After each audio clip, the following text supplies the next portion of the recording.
स्वागत है आप सभी का आपके अपने YouTube channel Shukla study point में। मैं शिवम शुक्ला आप सभी दोस्तों का हार्दिक स्वागत करता हूं।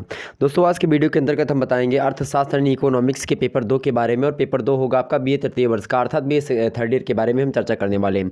तो बीए थर्ड ईयर का जैसा कि पेपर अभी जल्द ही में है, मतलब कि अभी जो है आज ही पेपर उसका होने वाला है किसी विश्वविद्यालय यानी डॉक्टर राम मनोहर लोहिया का भी होने वाला है मेरे भाई। अभी 3 बजे से स्टार्ट होगा शायद। तो उनके लिए तो एक प्रकार से वज्रबाण यह वीडियो अभी है, अभी देख करके आप इन प्रश्नों को पढ़ लीजिए तुरंत, और ऐसे ही प्रश्न आपके एग्जाम्स में देखने को मिलेंगे। और जिसका जो पेपर जो 3 होगा, जो कि एक प्रकार से कल आपका होना होगा, तो उसका जो है आपके सामने वीडियो आपके सामने प्रस्तुत कर दूंगा आज ही शाम तक, वह भी हो जाएगी। मतलब कि जो पेपर 3 होता है उसमें 2 पेपर होते हैं आपके, मतलब कि अब उसमें से जो है चूज करना होता है आपको कि कौन सा पेपर आप में होता है। जैसे बात की जाए पेपर 1 का, जो आपके नाम है, जिसका पेपर हो चुका, कल आपका पेपर था economics of the less development countries, मतलब कि मेरे प्यारे दोस्तों इसका हिंदी में मतलब होता है अल्प विकसित राष्ट्रों का अर्थशास्त्र। और दूसरे पेपर का आपके नाम है क्या, economics policy of India. Economics policy of India, जैसे जिसके बारे में आज की वीडियो में हम चर्चा करेंगे, भारत की आर्थिक नीति।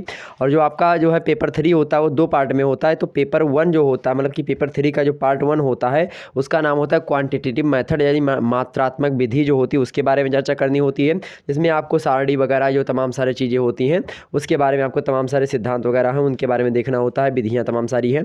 और पेपर 3 का जो बी वाला पोर्शन होता है उसमें से हिस्ट्री ऑफ इकोनॉमिक थॉट से आपसे प्रश्न पूछे जाते हैं। ठीक, हिस्ट्री ऑफ इकोनॉमिक थॉट से आपके प्रश्न आते हैं, तो यानी आर्थिक विचारों का इतिहास या आधार, कुछ भी आप बोल दीजिए। तो इस प्रकार से जो प्रश्न पूछे जाने, तो अभी मैं जल्द ही आज ही तीनों वीडियो आपके सामने अपलोड कर दूंगा। तीनों वीडियो क्या, मतलब कि पेपर 1 तो हो चुका है, पेपर 1 का जो पेपर हुआ है उसका पेपर भी आपके सामने प्रस्तुत कर दूंगा। इसी प्रकार से अन्य विश्वविद्यालय में जहाँ पर जो भी ऐसे पेपर, अगर आपके पेपर का नाम चाहे भाई BA second year, first year, third year किसी भी यूनिवर्सिटी से है, अगर आपके पेपर का नाम जो है भारत की आर्थिक नीति है, तो यह लेक्चर आपके लिए बहुत ही महत्वपूर्ण है। इन प्रश्नों को अवश्य पढ़ लीजिएगा। ये ऐसे प्रश्न हैं जो लगातार पूछे जा रहे हैं, मतलब रिपीटेड क्वेश्चन हैं, यहाँ बात ध्यान रखेंगे। न्यू मॉडल पेपर के आधार पर आपको बताने का प्रयास करूंगा 2021 के परीक्षा से पहले। एक बार जल्दी से इसको देख लीजिए। चलिए शुरू करते हैं मोस्ट इंपोर्टेंट प्रश्नों की श्रृंखला। फटाफट से मेरे प्यारे दोस्तों, एक बार जितने भी लोग देख रहे हैं लाइक कर दीजिए और शेयर कर दीजिए, वीडियो को शेयर कर दीजिए मेरे भाई फटाफट से। यहाँ पर देखने का प्रयास कर द्वितीय प्रश्न पत्र के बारे में चर्चा होनी, द्वितीय प्रश्न पत्र के बारे में मेरे भाई चर्चा होनी है, जिसका नाम है भारत की आर्थिक नीति। भारत की आर्थिक नीति को अंग्रेजी में हम क्या कहते हैं, एक बार फिर से सुनिए। जब भी आप कोई भी लिखने का प्रयास करेंगे तो आप अंग्रेजी में बड़ी हेडिंग्स को अंग्रेजी में अवश्य लिखें, यानी इसका मतलब है economics policy of India. Okay, सबसे पहले जब आप प्रश्न पत्र में प्रवेश करेंगे जाएंगे तब आपको क्या मिलेगा, सभी खंडों के उत्तर निर्देशानुसार देने, यही लिखा हुआ मिलेगा, अंग्रेजी में भी यही लिखा हुआ मिलेगा। ठीक, यहाँ पर खंड आ, बा और सा 3 खंडों में आपका पेपर बटा हुआ होगा। खंड आ से अति लघु उत्तरीय, खंड बा से लघु उत्तरीय और खंड सा से दीर्घ उत्तरीय प्रश्न पूछे जाने थे। पहले आपको 10 प्रश्न अति लघु उत्तरीय करने होते थे, 5 प्रश्न आपको लघु उत्तरीय करने होते थे, और आपके 2 प्रश्न जो होते थे आपको दीर्घ उत्तरीय करने होते थे। जो प्रश्न अति लघु उत्तरीय करने होते थे उनको 50 शब्दों में लिखना होता था, जो लघु उत्तरीय का होता था उसको जो है एक प्रकार से आपको 200 शब्दों में लिखना होता था, और दीर्घ उत्तरीय को आपको कितने शब्दों में लिखना होता था मेरे भाई, दीर्घ उत्तरीय को आपको लिखना होता था 500 शब्दों में, 2 मतलब कि 2 प्रश्न को। और इस प्रकार से आपका नंबर का कैटेगराइजेशन था, 2-2 नंबर मिलते थे इसमें, और उसके अंदर 5-5 नंबर का वो होता था, 5-5 या 10-10 नंबर का होता था, और 15 नंबर का होता था। इस प्रकार से कुछ कॉम्बिनेशन बनाते थे। लेकिन अब एक्चुअली में होगा क्या, यहाँ पर देखेंगे, अब मैं थोड़ा न्यू पैटर्न आपके सामने समझाने का प्रयास कर रहा हूँ।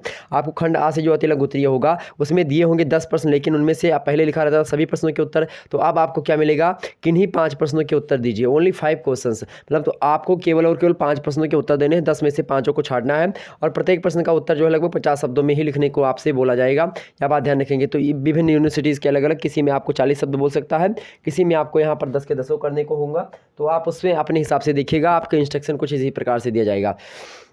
यहाँ पर देखेंगे, यहाँ पर पहला प्रश्न आपके सामने है कि समष्टि आर्थिक नीति क्या होती है। क्या समष्टि आर्थिक नीति के बारे में आपसे पूछा सकता है, इसको पढ़ लीजिए फटाफट से। अगला प्रश्न आपसे बी मुद्रीकरण को लेकर के प्रश्न पूछा सकता है, इसको पढ़ लीजिएगा, बी मुद्रीकरण क्या होता है।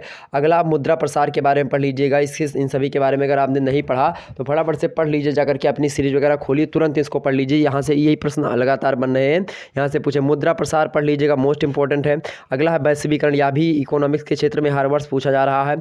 अगला प्रश्न आपका इंपॉर्टेंट है औद्योगिक संघर्ष, इसके बारे में 50 शब्दों के एक प्रकार से डाटा आप पढ़ लीजिए। हालांकि मुद्रा प्रसार, वैश्वीकरण और औद्योगिक संघर्ष ये सब पढ़ लीजिए, ये सब आएंगे प्रश्न, तो 5 का 5 इसी में से लगभग आपका फंसने का प्रयास रहेगा। अगला प्रश्न देखते हैं, संक्षिप्त व्यापार नीति क्या होती है, इसको पढ़ लीजिएगा मेरे प्यारे दोस्तों। नेक्स्ट प्रश्न आपका है अवमूल्यन क्या होता है, इसको भी पढ़ लीजिएगा। वहीं अगला प्रश्न आपको बताने का प्रयास करूंगा, जवाहर रोजगार योजना के बारे में पढ़ लीजिएगा, मोस्ट इंपॉर्टेंट है। नेक्स्ट आपका पी नोट्स किसे कहते हैं, इसके बारे में आप पढ़ लीजिएगा। वहीं प्रत्यक्ष विदेशी निवेश भी क्या होता है, इसके बारे में आप पढ़ करके जाइए, फटाफट से पढ़ लीजिए मेरे प्यारे प्यारे दोस्तों, अब इसमें समय बताने को नहीं है, फटाफट से मैं चलता हूँ। अगला प्रश्न देखिए, खंडवा। खंडवा देखिए मेरे भाई, खंडवा लघु उत्तरीय प्रश्न आपके सामने प्रस्तुत है। लघु उत्तरीय में पहले आपको सभी प्रश्नों के उत्तर देने होते थे, अब किन्हीं 2 प्रश्नों के उत्तर यहाँ पर पूछेगा। किसी विश्वविद्यालय में 3 प्रश्न आपसे पूछ सकता है, तब वहाँ पर शब्द सीमा आपकी कम कर देगा। ध्यान रखेंगे, आपको 200 शब्द डॉक्टर राम मनोहर लोहिया वालों आपको 200 शब्दों में लिखना होगा और 2 प्रश्न करने होंगे। वहीं बात करूँ अलग अलग विश्वविद्यालय में, आपको 250 शब्द, किसी में 150 शब्द, किसी में अलग अलग प्रकार का पैटर्न है। मैं उस सभी को समझाने का प्रयास करता हूँ, जैसे कोई सामने पेपर आता है मेरे, मैं उसको आपको देने का प्रयास करता हूँ। अभी जो है एजुकेशन का पेपर आपके सामने अपलोड कर दिया, उसको देख लीजिए। हमने मेरे प्यारे दोस्तों अभी उससे पहले इंग्लिश का भी अपलोड किया था, और उससे पहले हमने तमाम सारे पेपर अपलोड कर रहे हैं। लगातार आपके पेपर अपलोड होते रहेंगे, तो उन सभी को देख करके आप प्रश्नों का एक प्रकार से तारतम्य बना सकते हैं, किस प्रकार से प्रश्न पूछे आ रहे हैं। ठीक, तो उसको देख लीजिएगा। यहाँ पर प्रश्नों का एक प्रकार से कैटेगराइजेशन देखिए कि लघु उत्तरीय के प्रश्न कैसे पूछे आते हैं। लघु उत्तरीय में प्रश्न देखें, सबसे पहला प्रश्न आपका इंपॉर्टेंट हो सकता है, विकासशील देशों में समष्टि अर्थनीति जो होती है उसका क्या उद्देश्य होता है, इसके बारे में आपसे पूछा सकता है एग्जाम्स में। तो यह भी इंपॉर्टेंट प्रश्न है, इसको एक प्रकार से आप लोग सभी लोग पढ़ लीजिएगा।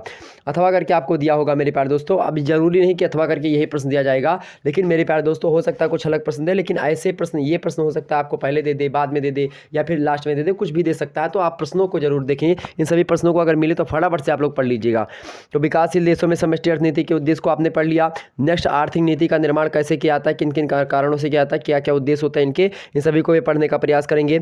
वहीं नेक्स्ट प्रश्न आपका तीसरा नंबर देखें, लघु उद्योग नीति की मुख्य विशेषताओं का उल्लेख कीजिए, इसको भी पढ़ लीजिएगा। लघु उद्योग नीति की मुख्य विशेषताओं को मेरे भाई आपको पढ़ के जाना है। ओके, मोस्ट इंपोर्टेंट अथवा करके दिया है, औद्योगिक संबंधों के उद्देश्यों का उल्लेख कीजिए। मोस्ट इंपोर्टेंट प्रश्न यह भी पूछा सकता है एग्जाम्स में। अब 2 ही करने हैं मेरे प्यारे दोस्तों, अब उसमें से अगर पढ़ लेंगे तो इनमें से अगर 3-4 अभी आप तैयार कर लिए सही तरीके से, मतलब सही तरीके से क्या 2-3 बार पढ़ लीजिए फटाफट से, जितने अभी टाइम आपके पास है, तो आप अच्छे तरीके से नंबर ला सकते हैं। अगला प्रश्न आपके सामने कुछ भी नहीं पढ़ा, तो आप यहाँ से ऐसे ही प्रश्न देखने को मिलेंगे मेरे प्यारे दोस्तों, ध्यान रखेंगे। भारत कृषि नीति के प्रमुख तत्वों का उल्लेख कीजिए। भारत कृषि यानी भारतीय कृषि नीति के प्रमुख जो तत्व हैं उनके बारे में आपको बताने के लिए पूछ सकते हैं, तो भारतीय कृषि नीति के बारे में पढ़ लीजिएगा। अथवा आप देखिए नई विदेशी व्यापार नीति, इसके बारे में पढ़ लीजिएगा, तो विदेश व्यापार नीति भी पढ़ लीजिएगा। क्योंकि इकोनॉमिक्स पॉलिसी ऑफ इंडिया के बारे में हमको पढ़ना, तो एक प्रकार से विदेशी नीति के बारे में, इंडिया की विदेशी नीति क्या है, और एक प्रकार से व्यापार वाली संबंधित, तो व्यापार से संबंधित विदेशी नीति क्या है, यानी जो है आपका, और इसके बाद में कृषि नीति वगैरह जो आंतरिक मामलों में होती है, वहाँ से क्या मतलब होता है, इसको भी समझेंगे। वही 5वां नंबर प्रश्न, यह भी इंपॉर्टेंट प्रश्न है, यानी कि समन्वित ग्रामीण विकास कार्यक्रम, जिसको अंग्रेजी में IRDP कहा जाता है, क्या IRDP, इसके बारे में आप पढ़ लीजिएगा।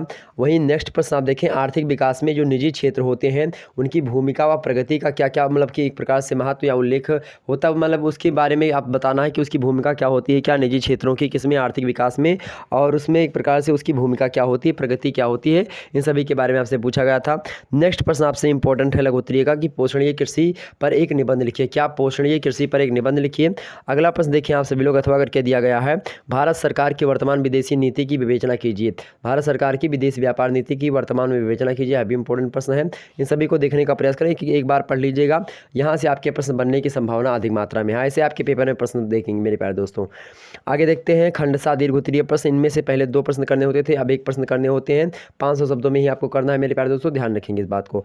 आइए देखते हैं प्रश्नों की श्रृंखला किस प्रकार से आपके सामने प्रश्न आते हैं दीर्घ उत्तरीय टाइप के। देखिए यहाँ पर सबसे पहले देखिए मुद्रास्फीति, क्या भाई मुद्रास्फीति, देखें आप सभी लोग फटाफट से, मुद्रास्फीति के नियंत्रण में राजकोषीय नीति की क्या भूमिका होती है, व्याख्या कीजिए। तो मुद्रास्फीति के नियंत्रण में जो राजकोषीय नीति होती है उसकी आखिरकार क्या क्या रोल होते हैं, क्या भूमिका होती है, इसके बारे में पूछेगा आपसे। इंग्लिश में भी पेपर मिलेगा आपको वहाँ पर, तो इंग्लिश में हो आप चाहे हिंदी में हो, आप समझ करके लिख सकते हैं। ध्यान रखेंगे इंग्लिश में भी देख लीजिए अगर आपको हिंदी में कोई शब्द ना समझ में आए तो। अगला प्रश्न है, बहुराष्ट्रीय निगमों की विशेषताओं का विवेचन कीजिए, मोस्ट इंपोर्टेंट प्रश्न है। नेक्स्ट प्रश्न वहीं पर देखेंगे, भारत में हरित क्रांति के लाभों की विवेचना कीजिए। हरित क्रांति से भी एक प्रश्न आपका तय है बनना मेरे प्यारे दोस्तों, हरित क्रांति के बारे में पढ़ लीजिएगा, मोस्ट इंपोर्टेंट, बहुत सस्ती है, एक प्रकार से बहुत अच्छे तरीके से आपको समझ आएगा, आप बचपन से पढ़ते आ रहे हैं हरित क्रांति के बारे में।